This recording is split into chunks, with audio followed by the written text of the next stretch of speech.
Hey there folks, today I'm going to be showing you how to replace the brake pads and rotors on all Hyundai Santa Fe XL models. So we're on the front driver's side, it'll transfer the same to the passenger side, but we're just going to show you on the one. So we have to get the caliper and the mounting bracket off first, so we're going to get you repositioned. The first bolts are here and here. We'll get you a better angle and start the work. All right, so just to get the caliper off, we have two 14mm bolts right here. They're attached to the slider pins. So we're going to get those off. You may need to hold the bolts on the slider pins if they free spin, but we're going to try it without.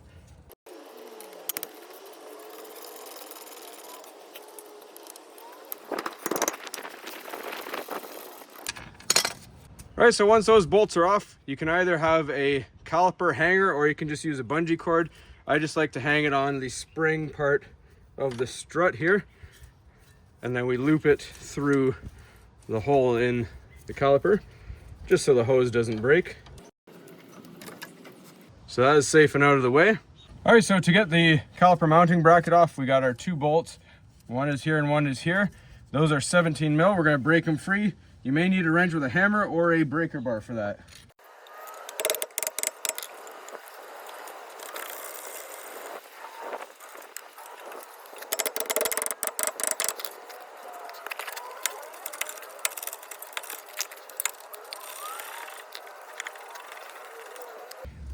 All right, your pads and spring clips will come out with the mounting bracket. We're going to show you how to clean that up. All right, so before we clean anything up, you'll see these two Phillips head set screws. They're from the factory to hold the rotor on. We will be putting them back on, but we need to focus on getting them off. You can just use a Phillips head screwdriver. However, if they're seized on, it's a lot easier to use an impact screwdriver. They're fairly affordable and good to have around. So we're going to hit it with a hammer on the end here, and it'll help pop that off without stripping it, because if you strip these, it's a pain.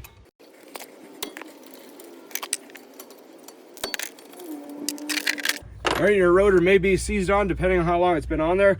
We're not going to be reusing it, so we're going to hit it with a hammer. I'm still going to use the rubber end and knock it free. All right, so to clean this hub surface, we're going to be using a manual brush and a power drill with a brush.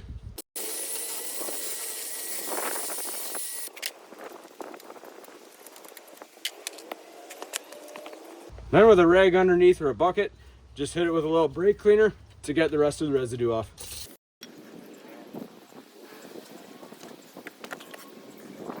Next, we're going to apply some anti-seize paste to this whole surface so it doesn't seize on the next time around. It'll be easier.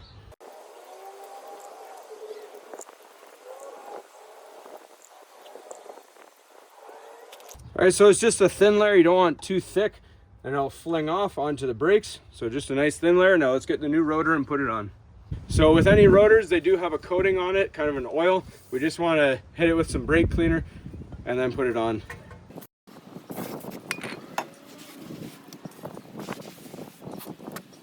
All right, so just make note of where your set screw threads are.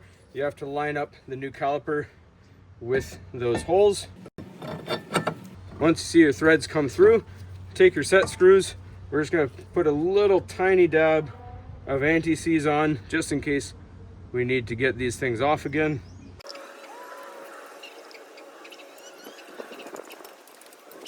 And just for good measure, I like to hit it home with a swift hit of the hammer just to make sure it's seated properly.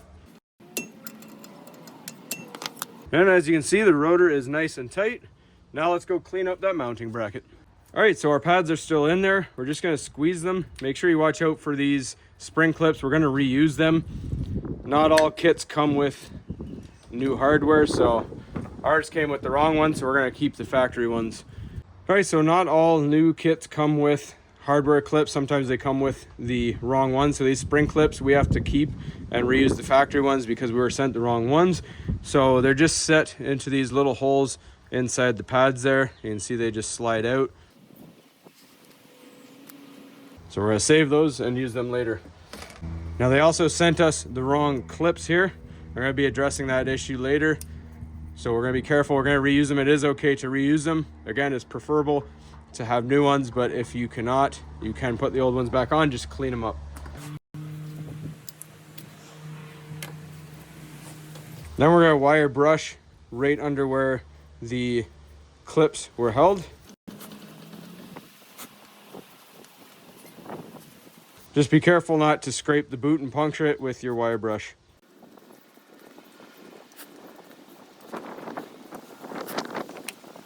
Next, you want to remove the 2 slider pins. Do one at a time, just so you get the right ones into the right hole.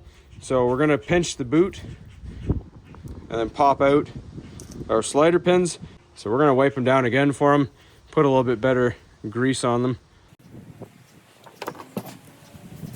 And use one of these little bottle brush things from the dollar store.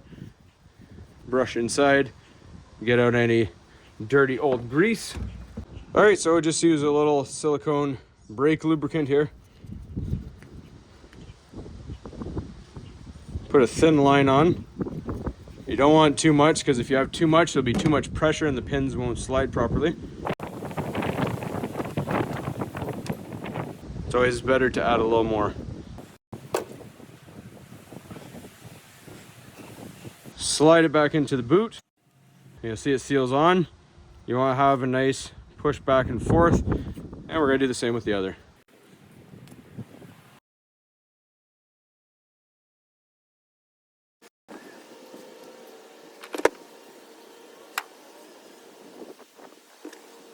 Slide our pin in, and you can see it moves nice and easy. Just use a wire brush. We're going to clean up any debris off of these clips because we're reusing them. You can skip this if you have new clips that fit yours.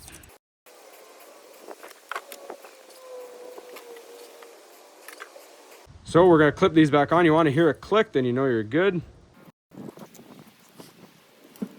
Just make sure that they're centered within the bracket. All right, so this is good to go back on the vehicle, and now let's head over. All right, so you want to make note of the orientation of your pads. Your pins are at the back of the vehicle, the inside of the vehicle rather. So you want the squealer bar, this little metal piece by my hand, to face that direction. And you see there's a curve here and here where the hub goes. So you want the curve to match on the pads. So we're gonna slide them in. Just put them in just on the edge, ever so slightly, because you don't want to put them in crooked. They're a little harder to get in. Okay, once you have them seated, do the other side.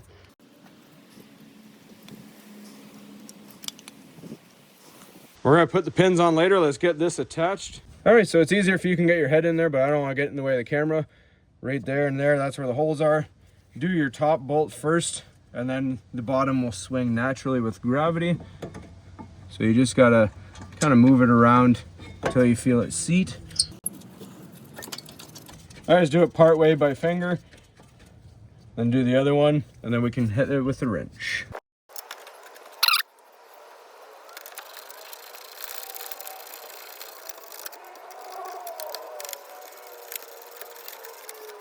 So fairly snug, we're gonna get everything together and torque it all at once. All right, so next we're going to carefully grab our caliper off of our hanger here. And then we need to compress these pistons.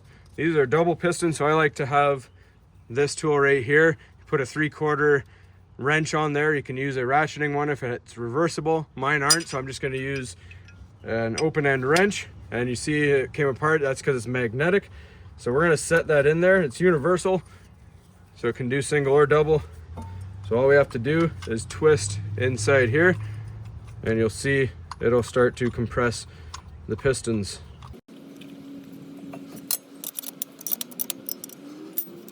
And make sure when you do this, just pop open your brake fluid reservoir to let any back pressure out.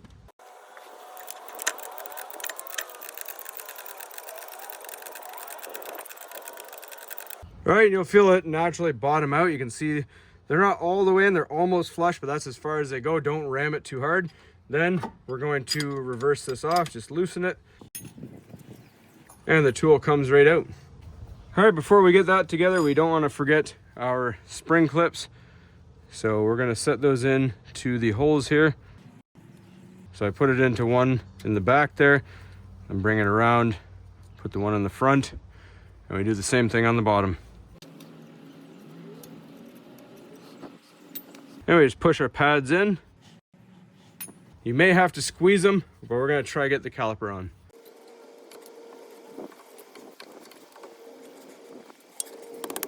All right, 14 mil wrench again. Hand tight, then we'll torque them.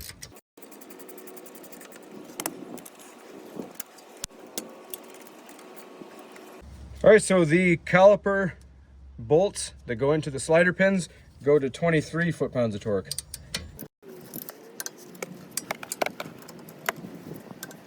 All right, and for the two caliper mounting bracket bolts, they require 72 foot-pounds. You may need a swivel to get into the top one because of the strut and everything.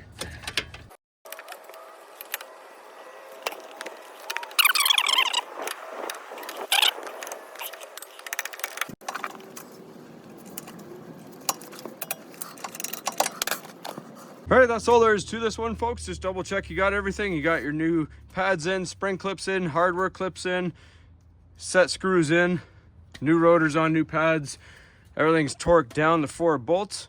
All that's left to do is put your wheel back on and it goes to 94 foot-pounds of torque. Hopefully you found this helpful, everybody. As always, please don't forget to like and subscribe.